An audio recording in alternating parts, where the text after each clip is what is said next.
Hi everyone, today's lesson is on congruence, and if we remember from the beginning of the chapter, congruence was a fancy way of saying equals in geometry. So we're going to be talking all about congruence today, mainly in polygons, what it means to have congruent parts. The target for today we're going to say is I can understand congruence.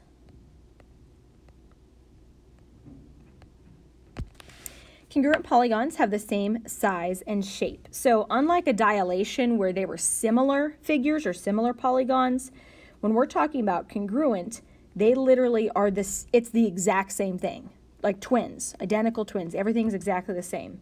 Their corresponding angles and sides are congruent, meaning if it matches in the same spot or in matching positions, they are equal to each other. So if I look at these two triangles here, I have parts that are matching that actually have little marks that tell you they match. For example, the one little mark here and here mean that sides B, C, and side E, F are congruent to each other. Also, the angles have similar markings. Angle B and angle E each have one loop, which means they are congruent to each other. And remember, congruence just means equals. It's a fancy way of saying equals. Angles C and F both have two loops, so they are congruent, and similar with A and D. You will be asked to write a congruent statement. All that is saying is this triangle, or whatever the shape is, ABC, is congruent to triangle DEF. The letters have to match the letters in the previous picture. So see how A has the three loops and so does D? They need to be in the same spot, A and D, as they are when we line up, when we write a congruent statement. They need to match. And then for a triangle, it's not as important, but you're going to go around the picture. If you have more than three vertices, going around in an order will matter. So we're going to practice this. So looking at A, in example 1, it says, write a congruent statement for the following diagrams. So we're going to do that for the first picture. Now, just by giving us the angles, we have 40 degrees. What would that match with? Well, it would match over here with D, 40 degrees. I have a 50 degrees, that matches with the 50 degrees here, and then the 90 degrees matches with the 90 degrees. That means those need to match up when I write my statement. And the first thing you do is you write down what the shape is. It's a triangle, so I write a triangle. Triangle, name the first one however you like as long as you match the second one. So triangle A, B, C is congruent to triangle, and then A has the 40 degrees, so does D, so it has to be D. B came next, and B was the right angle, so that must be E. And then C was the 50 degrees, and so is F. So this would be my congruent statement. Triangle ABC is congruent to DEF. What if you started with a different letter? You could say triangle CBA is congruent to FED. As long as they match, you have the correct answer. Let's try with the next one. A has 65 degrees, so does N. See how they're in like the same position even though it's flipped around, but you have a congruent shape. And there's other 65 degrees, which technically they can match as well. And then 115s, and they match. Then we'll write a congruent statement. Well, what shape is that? It's a quadrilateral. So you can either abbreviate it quad, like quadrilateral, and then do the shape, or I'm okay if you draw yourself a little quadrilateral. Either way. Quadrilateral, I like to go for the first one as easy as I possibly can. So I'm going to say A, B, C, D is congruent to. Then I've got to match what I just did. Quadrilateral. Remember, A was in that top corner, so N. B was opposite it, so that must be M. Then we went down to C, so now we need to go down to T and then to R. Are there more than one correct answer that you could have? Absolutely, but this is just a sample answer for you. Now, next we're going to be writing congruence statements, and these are pretty easy. If you could play a matching game as a little kid, this is the right thing for you, okay? You can do it here. This says angle U. What in the second picture matches angle U? Well, it has a single loop. What letter has a single loop with it? Well, it must match with M. The picture does not have to be in the same rotation as the original. So the picture may be rotated. That makes it slightly challenging, but honestly, I think you'll be fine. Angle V has 2 loops, and so does angle A. Angle W has 3, and that matches with T. And angle X has 4 loops, which would match with angle H. Now we're going to do the segments. UV is the bottom, and it has 2 lines on it. Well, maybe it has 3. Can't really tell. So what's that smaller side? So that must be UV must match with MA. VW has 1 dash on it, 1 hash mark. So it matches with AT.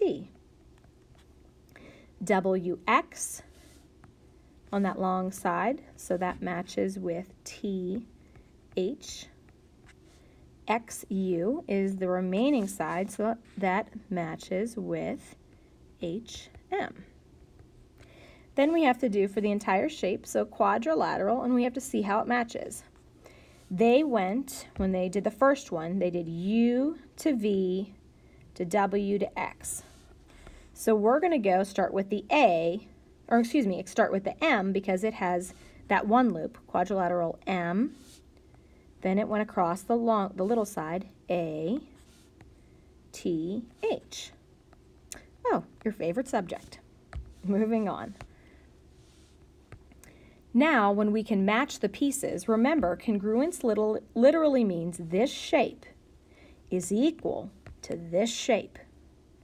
They're literally equal to each other. So any piece on the first shape is equal to the piece on the second shape, and you can write a mini equation. In fact, these equations will be extremely easy for you. So if I'm looking for variable A is on a side length, A plus 8, and so is 24.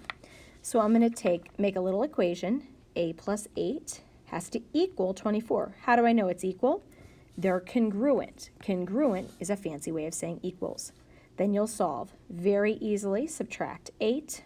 These equations are like baby stuff to you guys at this point. So A is 16. In the next one, we have B. Where is B located? It's also on a side, which would match here. And if you're confused, like if the shape is rotated, you can always look at the congruent statement to match up what letters go with what piece. 6B is equal to 30. So I'm going to divide by 6. B is equal to 5. And then lastly, we got to locate C, and C is on an angle. So it matches with 85 degrees. So 5C equals 85. Divide by 5, divide by 5. And if you're like me, I want to get it correct. So I want to use my calculator just to be sure I'm getting it correct. Now, I could take a wild stab in the dark, and I'm sure we could get it correct. But I want to take a little guess, or I'm going to divide by 5. And I got 17. C is equal to 17.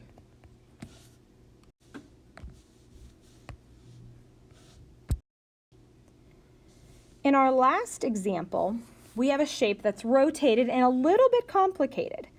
The two figures are congruent, and we're missing some of the values that we have here. So first, we are looking for T. T is an angle, so it's going to match. It's on that little side, so it looks like it's going to match with this 120. 2T equals 120. How do I know it's equals again? Well, because it says congruent. Congruent is a fancy way of saying these two shapes are equal to each other. So I'm going to write little mini equations. Are they really easy to solve? Yeah. 120 divided by 2, 60. Next one, we're looking for y, little y. Y is on a line segment, and it looks like it matches with the 10. So we have y minus 3 equals 10. Add 3, add 3. Y is equal to 13. Now we're looking for little x. X is on a little side here, AZ, so it must match with FE. So 3x plus 2 equals 14. Two-step equation, but these we've been doing since chapter 1, so you should be fine. 12, 3x equals 12, divide by 3. X is equal to 4. You could do that in your sleep. And then lastly, we need to find little z, which is on this angle A, which would match with angle F up here. So we have z over 2 is equal to 150. And of course, these letters aren't the best, z and 2 to work with, but realize that the top is a z. Opposite of dividing by 2 is to multiply by 2. So z is equal to 300.